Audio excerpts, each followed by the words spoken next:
In government, Monday afternoon, the Middle School Building Committee met for a very brief 15-minute meeting.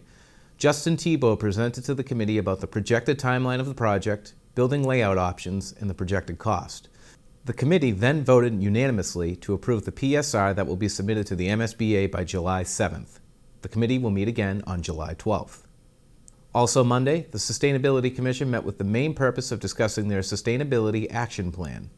The Commission began with the executive summary and then spent a majority of the meeting talking about their upcoming presentation to the Board of Selectmen. The next Sustainability Commission meeting will be on July 19th. Tuesday morning, the Norwood Board of Health began by announcing that the Health Department will be honored in this year's 3rd of July parade. Department and board members were invited to ride on a float during the parade. During the Impact Norwood report, Francesca Golightly announced to the board that the Impaction podcast won the Best Audio Programming from the Alliance of Community Media. Following the announcement, Sigal Reese provided a COVID update to the board. We administered 2,758 doses here at the health department, and like Nick was saying, that was a combination of J&J and Moderna. I actually want to, on my report from last week, I want to update these numbers. So as of Wednesday of last week, there was 70% of our residents had at least one dose, which is great. We have a very high vaccination rate. About 63% are fully vaccinated.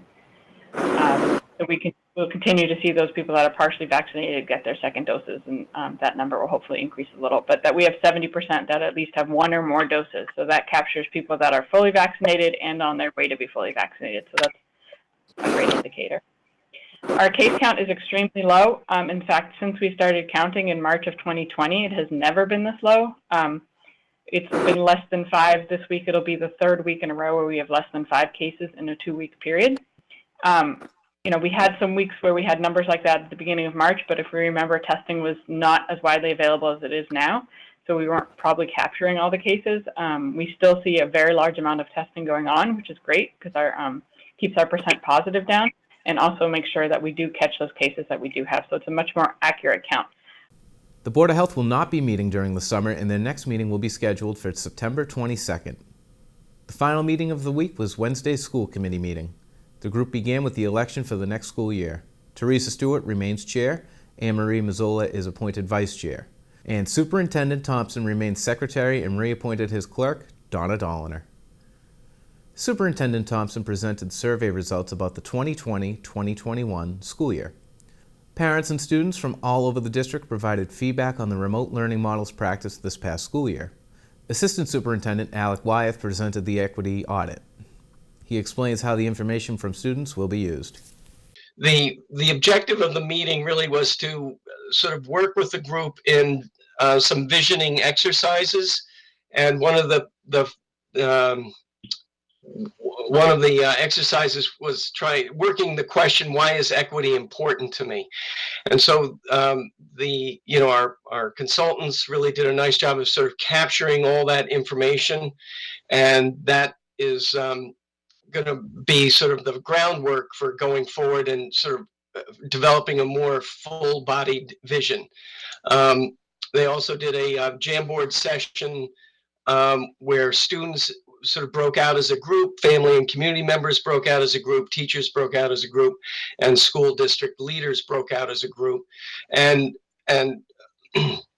tried to answer the question, what do you think and feel as students about equity? What would you hear students say and do if they felt the system was an equitable system? What would they see, and other kinds of observations? So they went through a thinking and feeling exercise with folks. What do you do, and what would the stakeholders do and say, and then what would they see if we really had achieved our vision?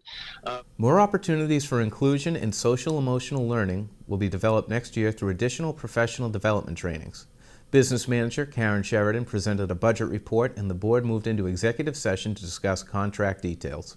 After a brief recess, the board returned and voted to meet remotely on July 6th and August 4th.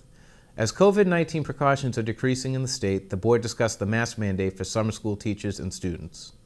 I make a motion that we suspend the face covering policy. How about we just say indefinitely, with the intention that it may be revisited later, and we also we asked the administration to put out a statement that encourages the use of face masks for all unvaccinated people indoors. Okay, is there a second on that motion? Second. Anne Marie, further discussion? All in favor? Aye. Aye. Opposed? Okay, so that does pass 3-2. The school committee meets again remotely on July 6th. And for complete government coverage, tune into the NCM Government channel or watch it on demand at nordcommunitymedia.org.